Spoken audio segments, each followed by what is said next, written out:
3.5 weeks out of the 2024 NFL Draft, we are going to assess where the Cleveland Browns roster is currently to see where their draft needs and possible draft picks will line up. Pete Smith from the OBR is here. Your latest Locked On Browns starts now. You are Locked On Browns, your daily Cleveland Browns podcast. Part of the Locked On Podcast Network, your team every day.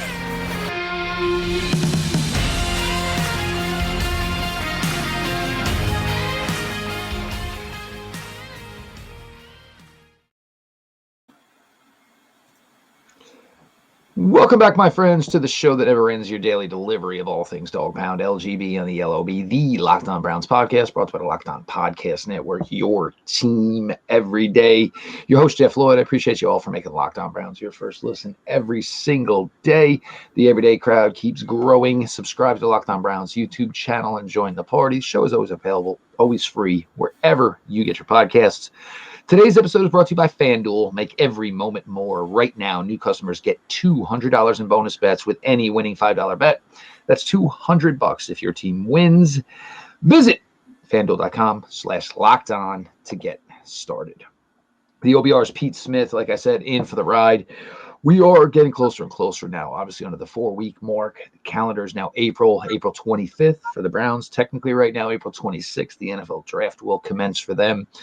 Pete, but you look at this and you try to, gauge where the roster is, and obviously this has been some gymnastics the Browns have had to do for the last 3 drafts, as not possessing a first-round pick in either one of these in the Deshaun Watson trade. You look at the roster, and normally, and certainly in the infancy of this podcast, 17, 18, what are the Browns' biggest needs? Everything. It's a little bit different now, Pete. I mean, you look at the roster, and it's been this way the last couple of drafts heading into. There's not necessarily drafting and looking for a starter at any one position. The question is impact. The question is, position. What can somebody bring? Maybe if not today, tomorrow. But, Andrew Berry, certainly with a lot of work on his hands here. The biggest hole, realistically, if you just look at the depth chart, it's tight end. But no doubt. If you look at the overall team, it's offensive line, far and away. Jedrick Wills is on a 1-year deal. Jack Conklin could theoretically be here up to 2. Joe Bitonio, you got to treat it year to year at this point. So there is a world where you are replacing 2 to 3 starters next year. At best, maybe 2 years for 2 of those guys. And you don't want to end up in a situation which you are looking at the Pittsburgh Steelers, Baltimore Ravens, and Cincinnati Bengals deal with as we speak. The Bengals theoretically have filled all their holes, but Trent Brown never plays the whole season. So that's still a big need for them. But like the Steelers do not have a center on the roster. They have an issue at tackle. The Ravens are replacing potentially 3 offensive line starters. You don't want to be that team because what is the whole focus for everybody right now? Well, they got to keep Deshaun Watson healthy. They got to keep him upright. So they are going to be as proactive as possible within reason to try to maximize value, but they're going to try to get guys that are going to be starters in a year or 2 years at those positions. That is easily the best use of their resources. That is clearly the biggest need. But in general, as I listen to people talk about how the Steelers have had the best offseason or the Bengals have had a great offseason or the Ravens have had a best offseason, the Browns don't have to do anything. They can play tomorrow and they'll be in great shape. These other teams do not. They've got a lot of work to do. So like Mina Kimes said, with just looking at what the Browns have to do need-wise, top 5 roster. This is where they're at. They're in a really good spot. So as Andrew Berry wants to do every year, he wants to treat it like the Browns are an expansion team and treat free agency as a way to allow him to play the board for value and get the best players and the most talent. He's not worried about, I've got to get a guy who's got to help me this year. Last year, we went in thinking none of these guys are going to play. And a number of them played. We saw Cedric Tillman earn his way. DeJuan Jones had to play a whole bunch. Cam Mitchell was a pleasant surprise. DTR had to play. That's not where you want to be. But when you get yourself just focusing on talent, then if they have to play, you're at least getting guys you want to be able to put in there.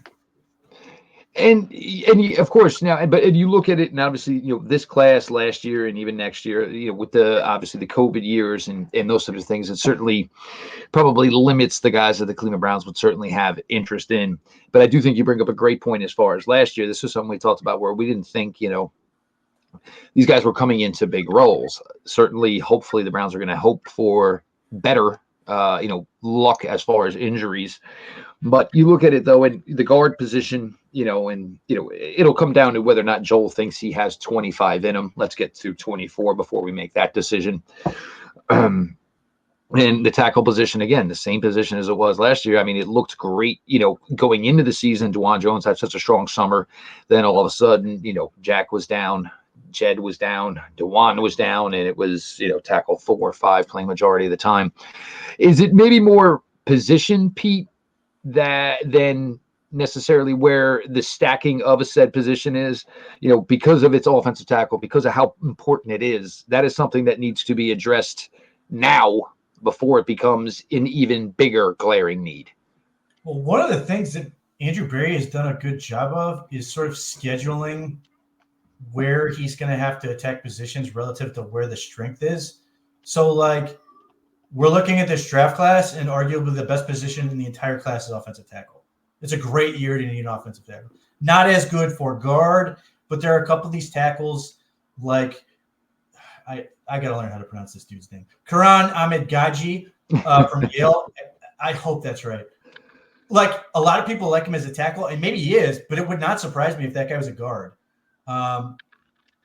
So there's those type of guys where you could potentially draft them and do what you did with Bitonio. Bitonio was a left tackle at Nevada, and a really good one, before he made the transition to left guard, and now he's a future Hall of Famer. So there's that possibility. But yeah, I mean, like, the Browns have done a good job of sort of figuring out how to sort of look ahead within reason and be like, hey, this is a year we're going to have to get offensive tackle. Some of this is luck, undoubtedly, but like, when you're trying to plan ahead at the tackle position and you get a class where that is arguably the best position, that's a really good setup to have. I would say it's the opposite at tight end. There's only about 4 guys in this whole draft I want to take at all. And that's not because I think that all of them are going to be bad. It's that, similar to safety last year, once you get past the Georgia kid, Jatavian Sanders, Ben Sinnott, and the kid from Florida State. Those are my 4. After that, like, people are like, will tell me, well, what about Cade Stover and all these guys? What I would say is that, like, safety last year, I think the talent you will find after the draft is not much different than the talent you will find day 3 or even potentially at the end of the 3rd round.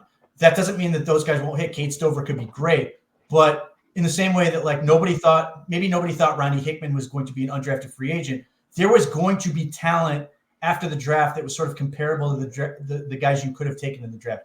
That's sort of how I view the tight end position. So, first of all, I think the Browns are going to sign somebody else at some point, whether it's now or it could be before the draft, it could be after the draft.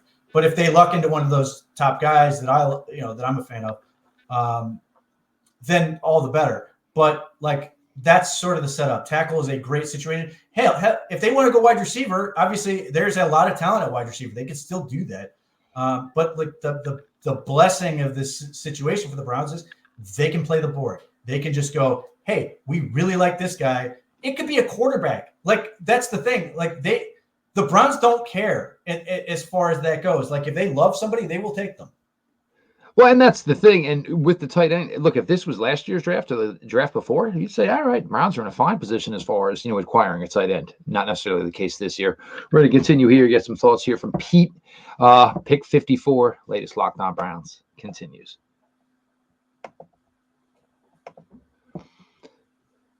This show is sponsored by BetterHelp. What would you do if you had an extra hour in the day? You always tell yourself you're going to take that run. Would you actually do it? Would you spend a little more time, personal finances, catching up on bills, or try to just do a little bit more of something for yourself?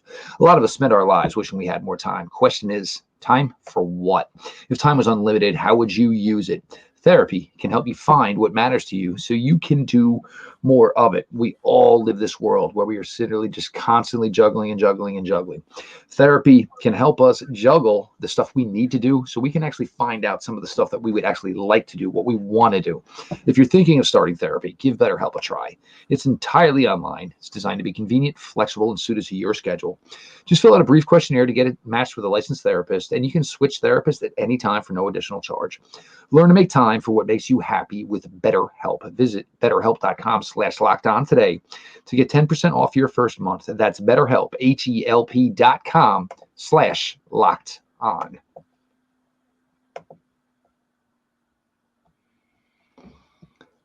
Your latest Locked On Browns continues. Your host, Jeff Lloyd. We are joined by the OBR's Pete Smith, less than 3.5 weeks away from the 2024 NFL Draft. And look, Pete, we haven't been able to do this for a few seasons now. Obviously, can't target the top 32, can't target the top 25, can't target the top 20. This year, we're targeting about the top 54 and trying to see some selections here or players that would best fit the Cleveland Browns the way they are suited. Yes, the roster is done, and it is done very, very well. But like you said in segment one, it doesn't mean that any one of these players that Andrew Berry is going to draft April 26th, April 27th, can't find a way to become a decent, if not significant, contributor for the 2024 season. Pete, as we get closer and closer and trying to narrow it down here, who are some guys that you think just would be the most ideal for Andrew Berry if they were to fall into his lap come that second night of the 2024 NFL Draft? So I think there's three guys that they would really, really like to have get to their pick. And the reality is all three of them could easily be picked before they ever get the chance, which might suggest that they're going to trade down. Certainly wouldn't be new. But I think three guys that they are like, no, we're taking this guy. One is Troy Franklin from Oregon. To me, one, he's very similar to Jerry Jeudy in a lot of ways. The difference is that he might have more answers to play on the outside than Jerry Jeudy does as far as dealing with press. Super fast, great after the catch in terms of understanding how and where the space is. He's undersized, like he's got to get stronger, but like his production's insane. He just does a lot of things at a really, really high level that I think fit the Browns. And because of his weight, because a lot of teams may look at him as, well, he's going to be a number two. Maybe he slips for those reasons. He had a clunky workout. Maybe there's a whole lot of teams that look at that gauntlet and go, nope, can't do that. Because I know that was the reaction for a whole lot of people, and it was bad. Two is Kingsley Suamataia, the offensive tackle from BYU. I have a really difficult time figuring out what the Browns really like in offensive tackles, other than to say they like them wide. They love ballast. It takes a while to circumnavigate their offensive tackles. DeJuan Jones is a perfectly good example. Planet effect. Suamataia is a big boy, and he's an elite athlete. And he's a guy who is not Sunday ready. And that is the reason that he could potentially be there for the Browns, is he needs time. And unfortunately, there are a lot of teams picking that may not be able to afford to wait and have to take him or pass on him because they just cannot get him ready. He has a lot of issues with flexibility. He plays super high on his tape in BYU. His stance is like a tower. But his traits, all the things, and even if you look at the new offensive line coach, Andy Dickerson, he has some similarities, some guys he worked with in Seattle. I think he's the dream scenario for them in that regard, even though he's got to get way better at run blocking. And that could be the whole thing for this team, is getting him and DeJuan Jones and just teaching them how to bend and run block. Third guy is Jatavian Sanders, the tight end from Texas. If I'm not mistaken, he had a really curiously low bench press, which is not helpful. But he is, in a lot of ways, David Njoku, but like, where David Njoku was coming out. And you already have Njoku. You have an offense that sort of lends itself to being more wide and spread. Jatavian Sanders is not ready to be an inline tight end. He may never be an inline tight end. But if the Browns are going to utilize him in spread, they can use him as a slot guy, or they can use him as a wing. They can use him as a lot of the things that you may have seen Ken Dorsey do with Dalton Kincaid last year. The Bills were in the same setup where they had a tight end. They had Dawson Knox as their inline guy. And they said, no, we're going to get this playmaking tight end in Dalton Kincaid and just spread him out and get him in space. Ja'Tavion Sanders has terrific hands, has not dropped a ball this past season. He's very athletic. He knows how to use his body to win at the catch point and create separation. He's just really impressive. And there are not a whole lot of teams with guys who can deal with David Njoku.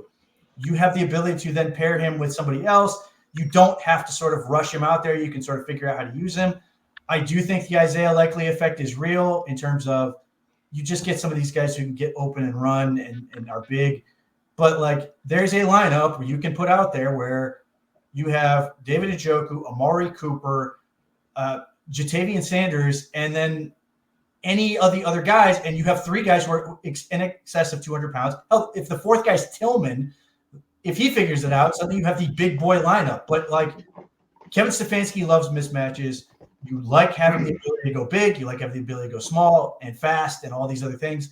Ja'Tavion Sanders does a lot of things that the Browns would like. I think he makes a ton of sense. They can develop him at his own pace, but he can be a really, really nice weapon. But all 3 of these guys are 21. Well, that's obviously one of the bigger keys. But I mean, the thought process would be okay, well, you can't cover everybody. Okay, we're going to make sure we keep our eyes on the tight end. Okay, well, then you still have Jerome Ford and Naheem Hines coming out of the backfield. All right, we got to focus on one of the backs. Well, then guess what? One of the tight ends is going to be open. There's just no way you can commit to everything. And for the Browns, and obviously trying to get the absolute best out of Deshaun Watson, or at least trying to get the Houston version of Deshaun Watson to travel up north here to Cleveland. And, I hear so many people, you hate that they have to do this. They shouldn't have to, throw resources for what you paid them.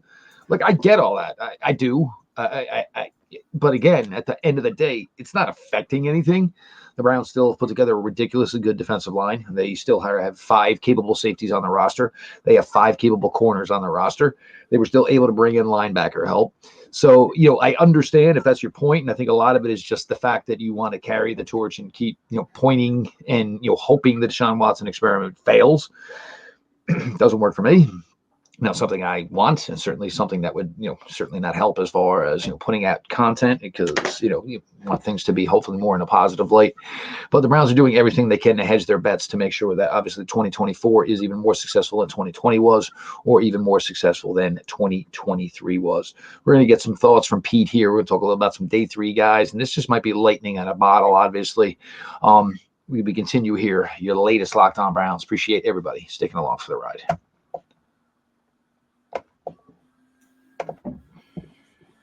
We now have the full sports calendar. It is loaded. You got NFL draft bets. You got a bunch of pro and collegiate action, making it even more exciting to get in on the action, because right now new customers get $200 in bonus bets with any winning $5 bet. That's $200 you can use to bet the tourney, MLB, NBA, NHL, and so much more. Visit FanDuel.com/lockedon and make your first bet a big one. FanDuel, America's #1 sportsbook.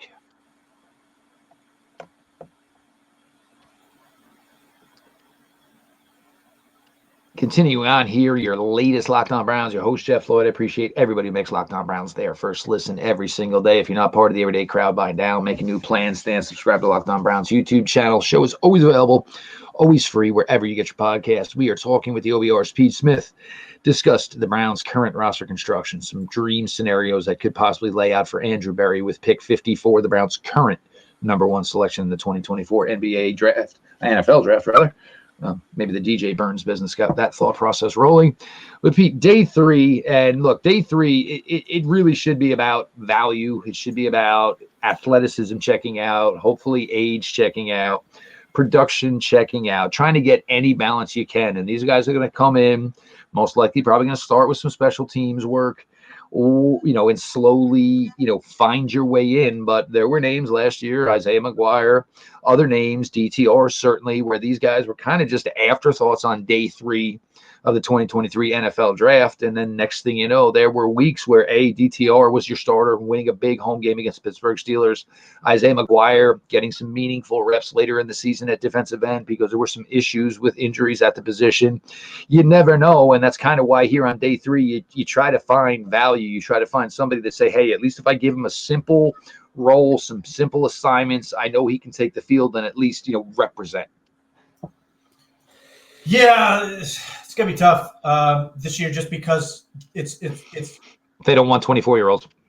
Well, there's that element of it, but like here's where it's weird because like I can make an argument and be like, I'll take the running back from Purdue is like the 6th, 7th round if he's hanging out there who's 24, just because he does a lot of interesting things. But in terms of more in line with what the Browns are probably looking at, if he's hanging around, I think Cedric Gray, the linebacker from North Carolina, makes a whole lot of sense. I've seen him all over the place, but like draft profile wise, if you pay attention to Jim Coburn, he's like his top linebacker because his production is out of this world. He's super athletic. Now, I would tell you based on the film, there's a whole lot of inconsistency and missed assignments and some stuff. But nevertheless, those are the type of guys you want to work with. I think Jarvis Brownlee, the corner from Louisville, he's right up our alley. He's a prick, feisty, competitive. And he just did a lot of good things in terms of the season, in terms of production, in terms of how he handled himself at the Senior Bowl. It gets weird because, like,